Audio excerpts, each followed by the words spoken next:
Graça e paz, irmãos. Vocês viram que o pastor Júnior é zero formalidade, né? Conversa com o povo, assim mesmo, gente. Vocês acostumam que o pastor Seus é meu amigo, tá? Então, vocês acostumam comigo aí. Queridos, mais cedo eu falei sobre a plantação, agora eu vou ser bem mais rápido, eu prometo, tá bom? Para poder. Oh, Varão, obrigado, filho. Te abençoe. Abra sua Bíblia comigo em 1 Tessalonicenses. Vou botar aqui. Vou botar aqui que eu sou estovado demais. É, tá bom aí? Tá, pronto. Brilhante. 1 Tessalonicenses. Eu falei sobre 6 passos na escola para a plantação de uma igreja saudável, né, baseada em Atos. E agora eu quero falar sobre marcas de uma igreja relevante. Eu sei que vocês estão passando, até me fala do discipulado, né, discípulo que gera discípulo, né, assim. Mas uma das marcas de uma igreja relevante é a igreja discipuladora. Então, mas eu queria trazer uma mensagem um pouco mais pastoral para vocês. 1 Tessalonicenses, capítulo 1, verso 7. Quero falar sobre as marcas de uma igreja relevante. 1 Tessalonicenses, carta do apóstolo Paulo aos Tessalonicenses, capítulo 1, verso 7, diz assim: de sorte que vos tornastes um modelo para todos os crentes na Macedônia e na Caia. De sorte que vos tornastes um modelo para todos os crentes na Macedônia e na Acaia. O irmão já orou, então eu já vou começar, tá bom? Mas preste atenção.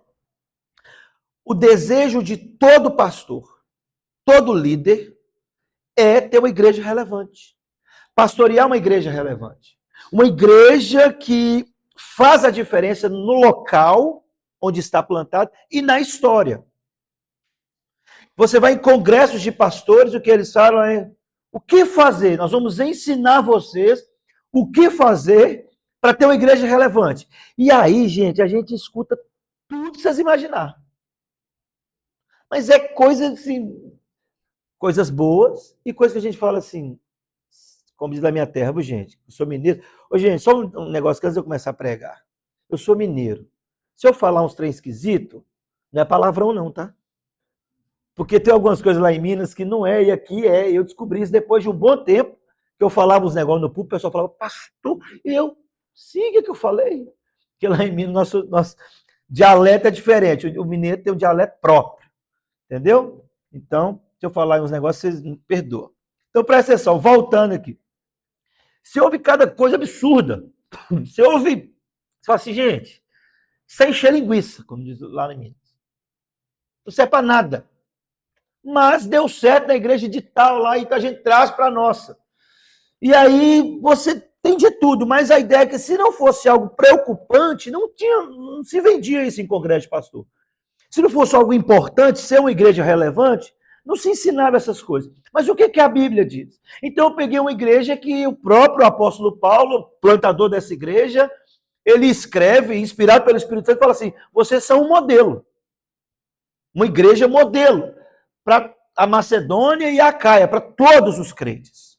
Então a gente entende que é uma igreja que tinha relevância na vida, no local, na região e no tempo em que ela estava plantada.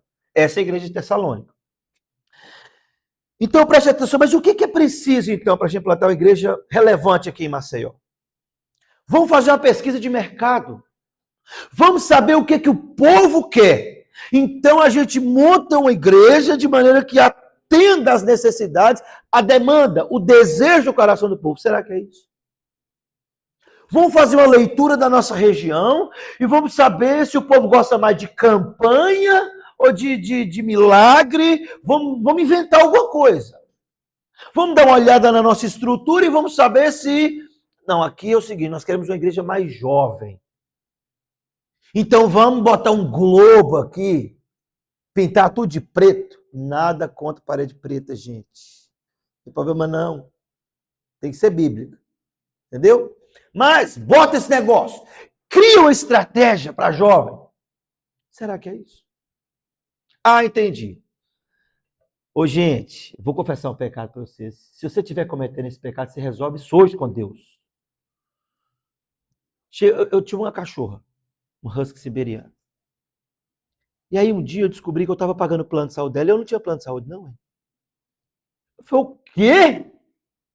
O cão com plano de saúde e eu não? Porque a onda agora é pet. Então vamos fazer o culto? Pet. Será que é isso? Eu conheci esse pastor. Fiquei amigo deles, acredita? E eu perguntei para eles, tá? Você já sabe que eu pergunto mesmo. Perguntei para ele. Você que criou que culto pet? Tem juízo, não? Ele começou a rir. Não, rapaz, foi nada disso. Tentou explicar lá. Será que é isso que faz uma igreja ser relevante? Vamos estudar, vamos fazer alguma coisa. Nós precisamos de uma nova estratégia. Vamos mudar, vamos colocar tecnologia nesse negócio. Vamos colocar toda a nossa força na tecnologia. Vamos tornar o culto altamente atrativo. Uma comunicação visual atrativa. Bota o telão, pastor, faz uma chamada violenta, explode uns negócios, faz alguma coisa, porque aí sim nós vamos ser uma igreja relevante. Será que é isso? Será que é isso que a Bíblia ensina para ser uma igreja relevante? Mas a pergunta é, então o que torna uma igreja relevante? Que marca a história, o tempo, a geração em que ela está. O que torna a igreja relevante, que pode mudar o contexto em que ela está inserida. Então,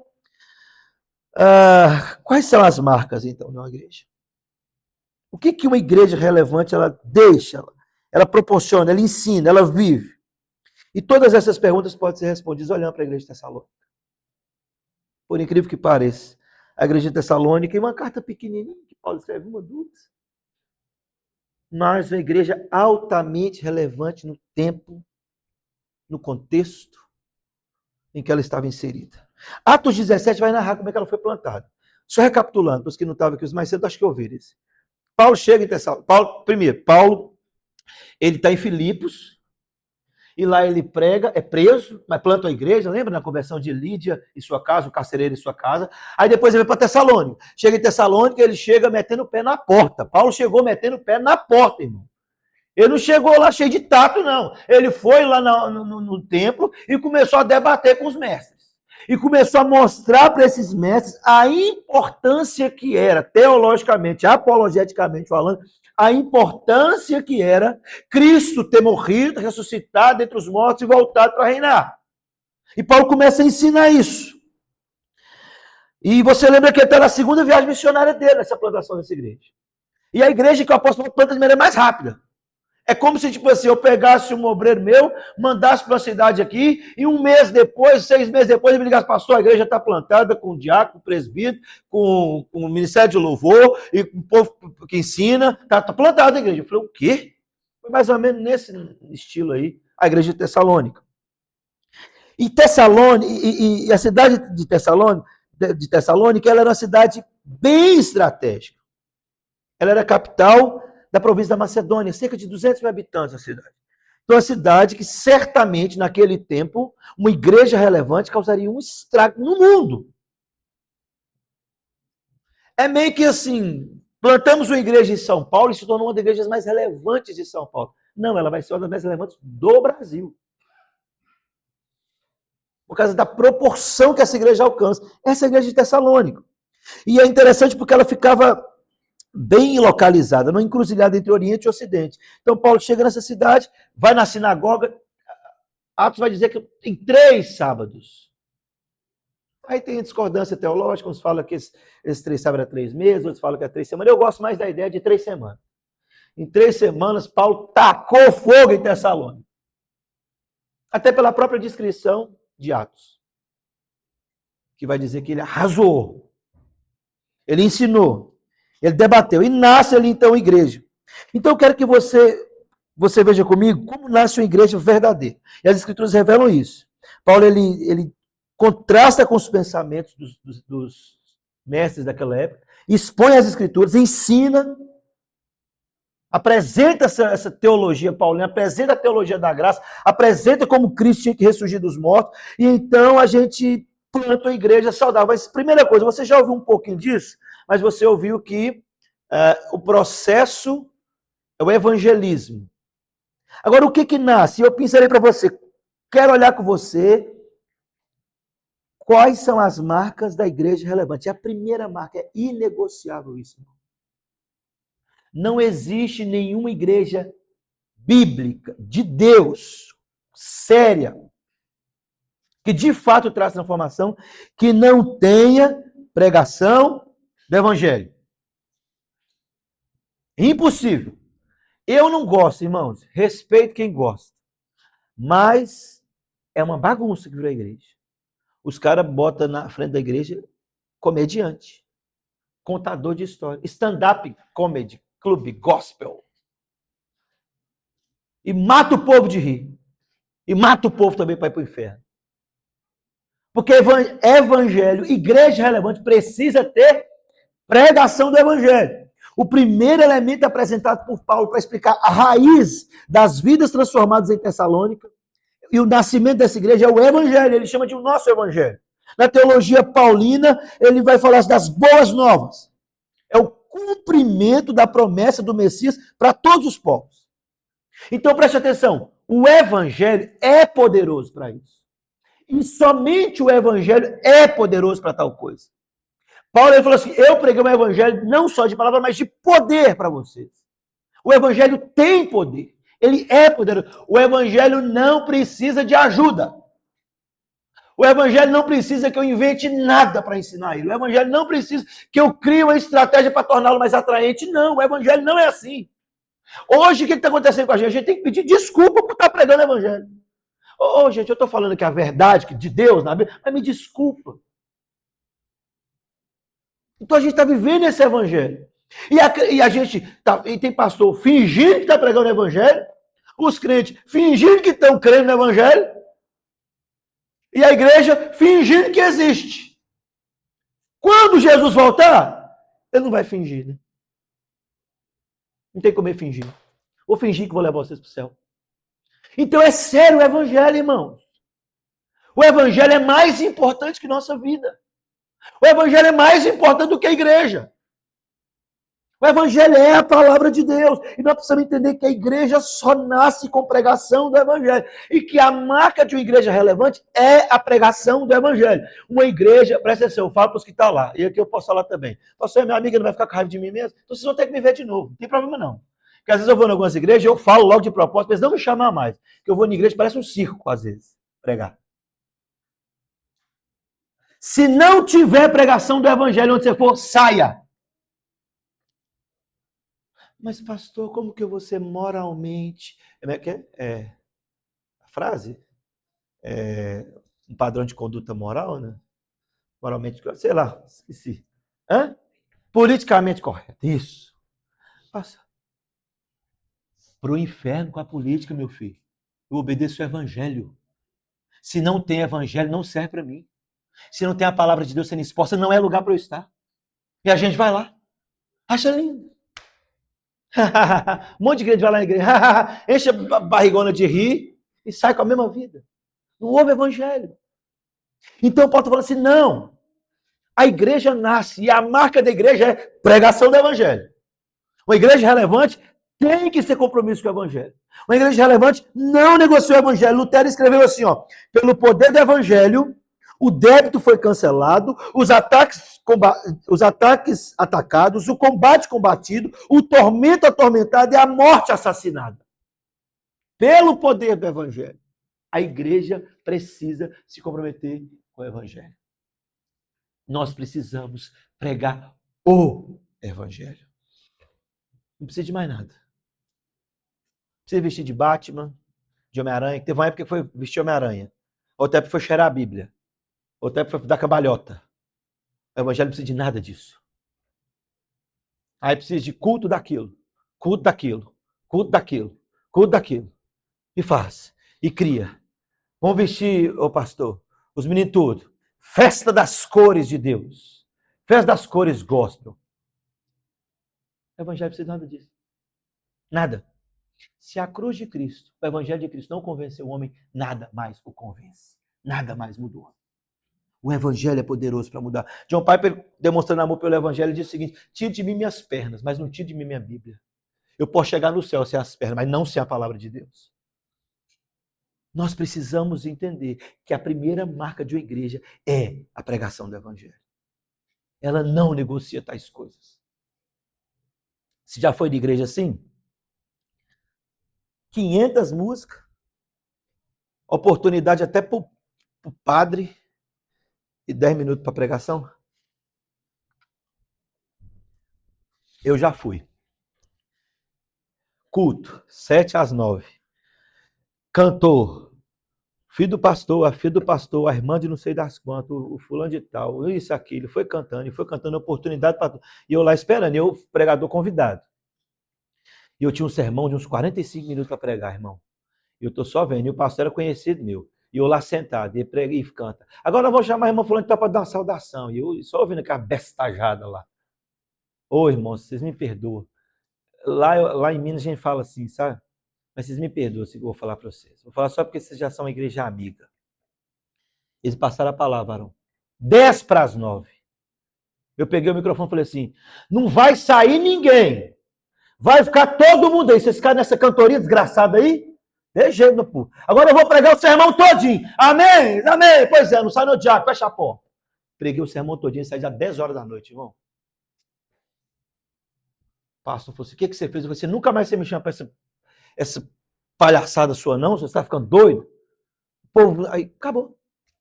Mas eu fui de novo pregar lá, você acredita? Eles chamaram, eu fui, acho que eles gostaram. Gente, nós precisamos entender que a evidência, o centro da igreja é o evangelho. Nós precisamos entender que a coisa mais importante da igreja é a pregação do evangelho, é o evangelho. Quer seja cantado, quer seja pregado, tem que ter pregação do evangelho. Nós temos que parar de fazer coisa na igreja só para entretenimento, para encher. Presta atenção, Ravenil fala assim, vai chegar o tempo em que o entretenimento vai ser o substituto diabólico da alegria. E a gente cria um monte de coisa, o evangelho não precisa de nada disso. O evangelho não precisa de artifícios externos. O evangelho não precisa dessas coisas. Ele é o poder de Deus para a salvação. Paulo está dizendo, o evangelho é poder. É uma dinamite. Aonde ele é pregado, ele explode tudo. Esse é o evangelho. Falaram com o Lutero lá, o que você fez, Lutero? Eu não vou falar a segunda parte que ele falou, não. Ele falou, eu não fiz nada, eu só preguei o evangelho. Enquanto o evangelho estava fazendo as coisas, eu estava por aí. Vou fazer essa segunda parte do que ele fala, estava bebendo cerveja. Os cachaceiros querem pegar isso aí para poder beber. Lutero falou assim, eu não fiz nada. Eu só preguei o evangelho fez tudo. O evangelho faz tudo, irmão. Então, a primeira marca de uma igreja é a pregação do evangelho. E qual é o efeito que o evangelho traz? Quando essa marca está na igreja, aí vem a segunda marca, que já é o efeito da pregação do evangelho. Por isso que ela é a primeira. A primeira, olha aí. Aí Paulo diz assim, aí 1 Tessalonicenses, vamos lá. Cadê? Verso 3. Recordando-nos diante de nosso Deus e Pai da operosidade da vossa fé, da abnegação do vosso amor, da firmeza da vossa esperança em nosso Senhor Jesus Cristo. Presta atenção aqui. O evangelho pregado, que é a marca da igreja, apresenta a igreja como consequência outras marcas. Qual que é? Primeiro, fé operosa. O evangelho, quando ele é anunciado com fidelidade, gera uma igreja que tem uma fé operosa. A Bíblia diz que a fé vem pelo ouvir e ouvir a palavra de Deus. Mas eu quero que você entenda uma coisa.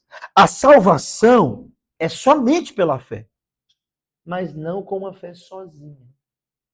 Escuta o que eu vou te dizer. A salvação é somente pela fé, mas não uma fé sozinha. Para você ser salvo, é necessário fé, ok? Ponto. Acabou. Pela graça sois salvos mediante a fé. Ponto. Mas as consequências dessa fé, obra.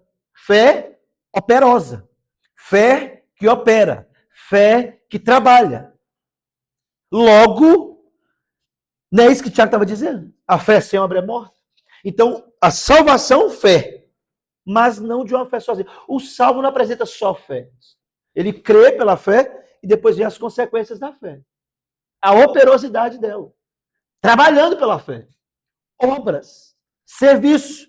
Então, uma igreja relevante. Zelo, compromisso, não negocia pregação do evangelho. Segundo, ele fala que creu, mas ele trabalha. A consequência da fé dele, serviço. Uma fé operosa. Uma fé que tem obra.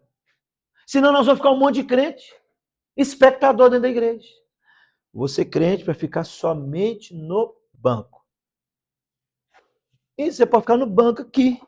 Mas no trabalho você tem que exercer fé operosa. Na escola exercer fé operosa. Nos relacionamentos fé operosa. E por aí vai. Na empresa. Uma fé que trabalha. Uma fé operosa. Uma igreja assim. Você imagina? O pastor Thales planta aqui, aí começa 30, 40, 50. Todo mundo. Compromisso com o evangelho. Crendo no evangelho. E ó, bota para trabalhar. E todo mundo quer. Pastor, pode contar comigo. É visita. Pastor, aí no trabalho. Na escola. Você imagina uma igreja assim. Marca de uma igreja relevante. Fé operosa. Segundo, amor no serviço. Paulo fala assim, da abnegação do vosso amor, do verso 3. Olha o que Paulo está falando para essa igreja. Eu dou graças a Deus por todos vós. Verso 2. Mencionando vocês nas nossas orações e sem cessar, me recordando diante do nosso Deus e Pai do quê? Da operosidade da fé de vocês. Paulo fala assim, eu estou orando aqui, lembrando a igreja de Tessalônica. Gente, eu estou lembrando de vocês. Como vocês trabalham pelo reino de Deus. Como a fé de vocês é evidenciada pelas obras de vocês. É isso que Paulo está dizendo para essa igreja. Estou lembrando também do amor que vocês têm no serviço. Não é só fazer. É fazer com amor. Ele usa um termo grego aqui que é kopos, ou dedicação, abnegação. É um trabalho exaustivo, árduo, cansativo. Irmãos, nós evidenciamos o nosso amor por Cristo por aquilo que a gente faz para Ele. A gente não está... O amor não consiste em palavras, mas em ação. Cristo tanto amou que deu. Ele tanto amou que agiu. Ele tanto amou que fez. A igreja precisa transformar as palavras. Você vai num auditório de 2.000 pessoas na igreja. E você fala, quem ama Jesus? Todo mundo levanta a mão. Aí você começar a estreitar e falar assim, e quem faz isso por amor a Jesus? E quem faz aquilo por amor a Jesus? As mãozinhas começam a baixar. Porque nós estamos falando de palavras. O Senhor Jesus Deus já tinha exortado o povo pelo um profeta assim. Vocês me amam, me cultuam com palavras, mas o coração de vocês está longe de mim. Porque a evidência da igreja, a característica, a marca de uma igreja relevante é uma igreja que tem amor no serviço que faz. Ela trabalha. E uma das marcas, e um dos serviços, e que acredito eu ser o inegociável. Não tem como negociar uma ordem expressa de Jesus. Se foi uma ordem, você tem duas opções. Ou obedece, ou desobedece. Não tem como negociá-la. E essa ordem lá em Mateus 28, ele fala assim, portanto, por todo mundo, prega o evangelho a toda criatura, fazer discípulos de todas as nações, batizando-os em nome do Pai, do Filho e do Espírito Santo. E ali, no imperativo, é gerúndio, é indo. Portanto, indo vocês pelo mundo, fazer discípulos de todas as nações. Amor no serviço. Nós precisamos gerar discípulos por amor a Deus no serviço. A única motivação é amar a Deus. Se nós amamos a Deus, nós amamos o que Deus ama. Nós obedecemos os seus mandamentos. Não é isso que a Bíblia diz? Se vocês me amam, guardem os meus mandamentos. Ele dá uma ordem expressa aqui. Indo vocês pelo mundo. Não é assim, no programa de evangelismo, que vocês vão ter lá embaixo na praça, vocês fazem discípulo. Não. Indo pelo mundo. O amor ao serviço me faz obedecer em amor a ordem que Deus deu. Segunda marca de uma igreja relevante. Agora, vamos pensar comigo. Comprometida com o evangelho, uma fé com obras, mas presta atenção, não é a fé dos espíritas não, tá? Nem dos testemunhos de Jeová. É uma fé na palavra de Deus que a gente fala assim, pois é, a gente não faz obra igual aos espíritos, mas qual que é a motivação dele? Então, é meio que uma moedinha de troca, né? Se eu oferecer um cargo alto ou de destaque para uma pessoa numa igreja grande, para ele fazer evangelismo, você vai ver se ele não vai estar lá todo sábado. É moeda de troca? Ele fala, não. É que a vida de vocês, por amar a Deus, amar o serviço de Deus. Então, pregação do evangelho inegociável, fé operosa, fé com obra inegociável e amor no serviço que faz. Ele tá dizendo, Paulo está dizendo assim, da abnegação do vosso amor, daquilo que vocês fazem, do trabalho exaustivo que vocês fazem em amor por Deus. Em amor. Qual é a motivação que você tem para ver a igreja? Se você responder qualquer outra coisa que não seja por amar a Deus, tudo errado. Nós vamos porque Ele nos amou primeiro, irmão. Ele nos amou antes da fundação do mundo. Ele nos amou quando a gente ainda era tão pecador, tão sujo, tão desprezível. E Ele nos amou. Qual é a outra motivação que eu tenho para servir um Deus desse? Eu não tenho outra motivação senão amá-lo. Eu vou porque eu amo o Senhor. Eu vou porque eu quero conhecer o Senhor, eu quero me relacionar com o Senhor.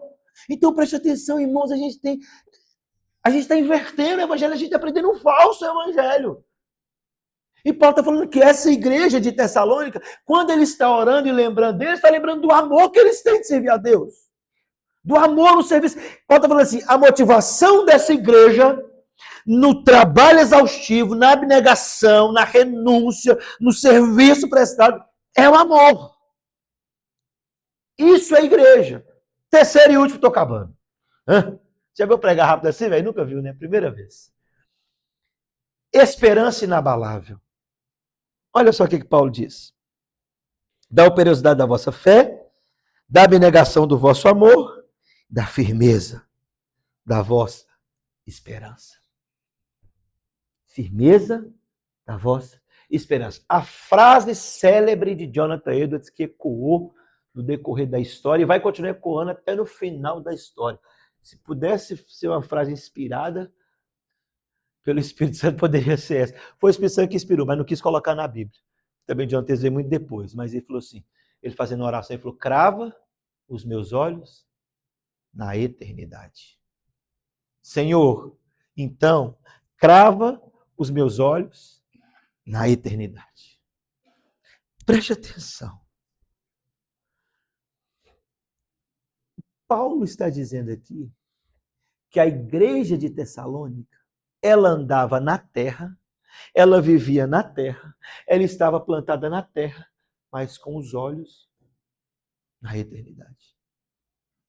Com os olhos no céu. Irmãos, e nisso nós temos sofrido demais.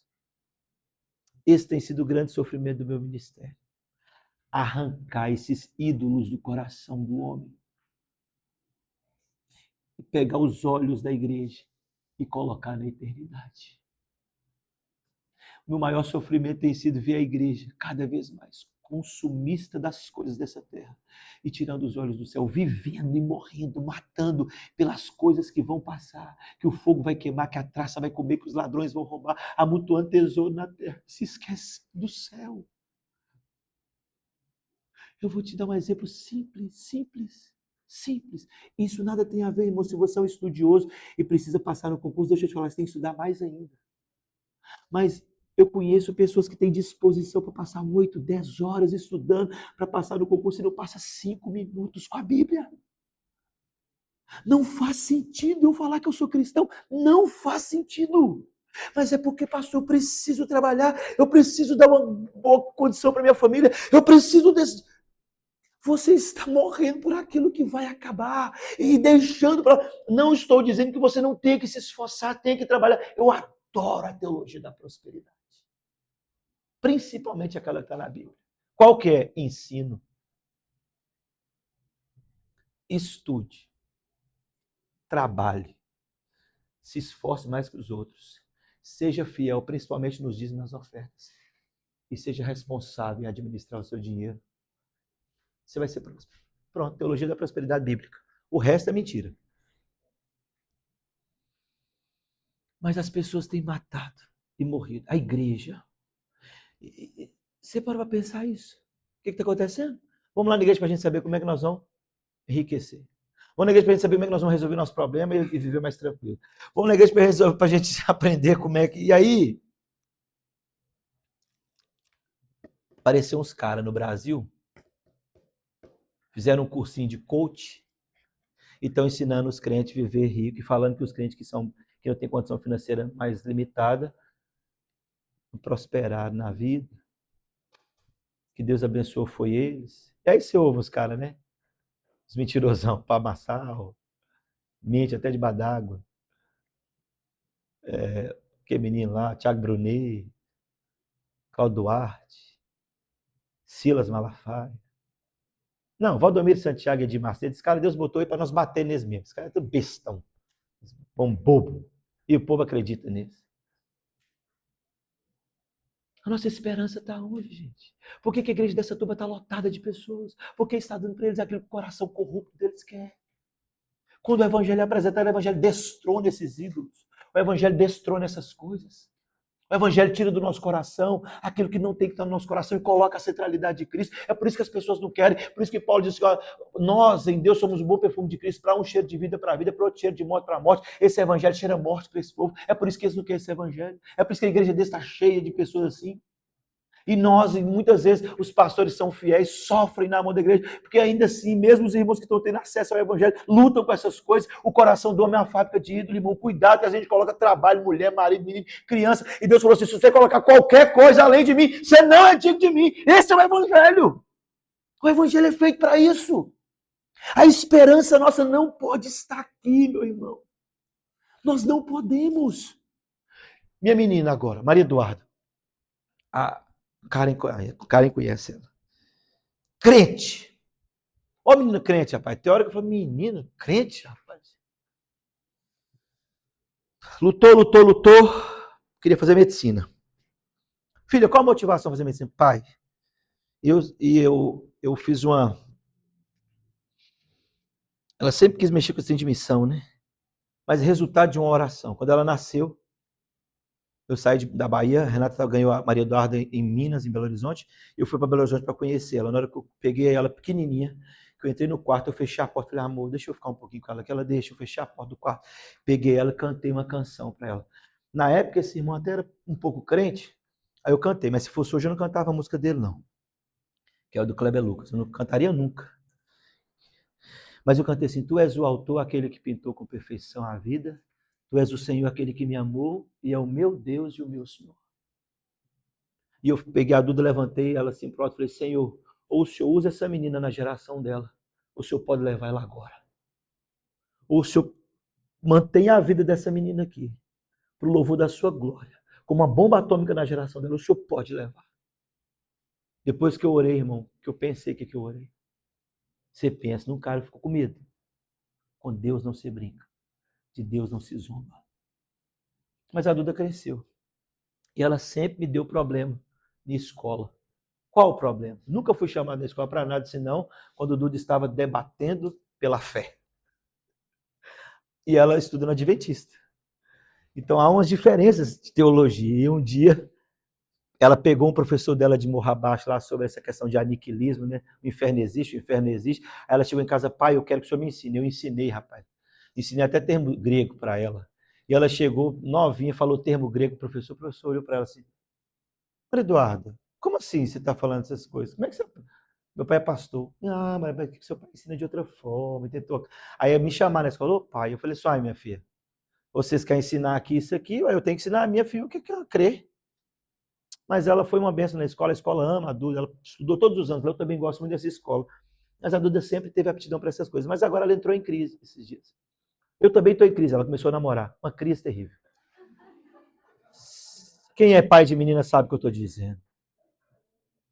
A gente trabalha com tanto carinho para enviar um gadareno de lá, levar a filha da gente embora. Mas é assim mesmo. A menina é crente, pelo menos. O que acontece, gente? Ela em crise, ela falou assim, pai, eu não quero mais fazer medicina. Eu preciso ir para a área acadêmica. Eu quero fazer não sei o quê, para a parte de pesquisa, eu quero fazer teologia. Eu só penso, meu Deus, ô minha filha, o médico está ganhando uns 30 conto por mês. Depois eu parei, pensei, eu vi ela em crise, eu sentei com ela na manhã no café. Falei, filha, deixa eu te dizer uma coisa. O que eu te falei lá atrás, quando você começou a ficar em crise sobre o que você ia fazer? Ela, que eu tinha que ser mulher de Deus? Eu falei, é. Ela falou assim, porque a crise dela do meu filho, você fala, pai, mas o que eu vou fazer? Eu falei assim, não interessa o que você vai fazer. Eu quero que você seja uma mulher cheia de Deus. Aí depois ela falou, eu sei, pai, mas eu falo de trabalho. Eu falei assim, eu quero que você seja uma mulher cheia de Deus. E ela começou a ficar irritada com isso. Até o dia falou assim, pai, por favor, o senhor pode falar sério? Eu preciso tomar uma decisão sobre o que eu vou fazer da minha vida. Eu falei assim, eu quero que você seja cheia de Deus. Aí ela olhou para mim e falou assim, filha, não interessa o que você vai fazer. Eu não criei você. E Deus não manteve a sua vida. E é pela primeira vez eu contei a oração que eu fiz por ela. 18 anos depois. Eu não criei você. E não orei a Deus para manter a sua vida. Para você ser uma boa médica. Para você ser uma boa professora. Para você ser uma boa advogada. Eu criei você. E pedi a Deus para manter a sua vida para você ser cheia do Espírito Santo. No final das contas, é isso que vai ficar. Esperança inabalável. Cristo em nós. A esperança da glória. Só Cristo em nós. O resto, meu irmão, vem de bônus. O resto ele acrescenta. Paulo vira para essa igreja e fala assim, eu louvo a Deus por lembrar da esperança que vocês têm no Evangelho. Eu louvo a Deus por perceber e lembrar de vocês da alegria que vocês, do amor de vocês de trabalharem, da fé de vocês operosa, da pregação do Evangelho, mas sobretudo da esperança que vocês têm. E aí Paulo usa uma palavra, um termo na língua grega interessante, que ele fala da paciência, da esperança. Ele fala de uma paciência triunfadora, de uma paciência triunfadora, o espírito que suporta todas as coisas, com a viva esperança, porque sabe que eles estão a caminho de um alvo, a glória de Cristo. A melhor coisa que você vai ouvir, não é? Até brinco quando eu vou falar isso, não é para falar para o pessoal rir, mas não tem jeito, meu jeito mineiro. A melhor coisa que você vai ouvir não é quando você formar, que você pegar aquele canudão lá e você fala, passou, miserável, não é assim, não. É a melhor coisa que você vai ouvir. A melhor coisa que nós vamos ouvir em toda a nossa vida é a frase: vinde, benditos do meu Pai, para o gozo do seu Senhor. Nós vivemos por essa esperança. Então nós precisamos de uma igreja que anda na terra, mas que tem os olhos no céu, que caminha na terra, mas o coração está no céu, que até trabalha nas coisas da terra, mas as riquezas dela estão no céu. E Paulo termina e diz que a evidência de vocês, que ele fala assim, reconhecendo, irmãos, verso 4, reconhecendo, irmãos amados, de Deus, a vossa eleição. Paulo está falando assim, ó, a evidência que vocês são eleitos de Deus e salvos em Deus é pregando o evangelho, tendo uma fé operosa, o amor ao serviço e uma esperança inabalável. Que Deus abençoe essa igreja. Faça de vocês isso. Uma igreja que está aqui, com os olhos, o coração e os valores no céu e não na terra. Amém? Deus abençoe, irmãos.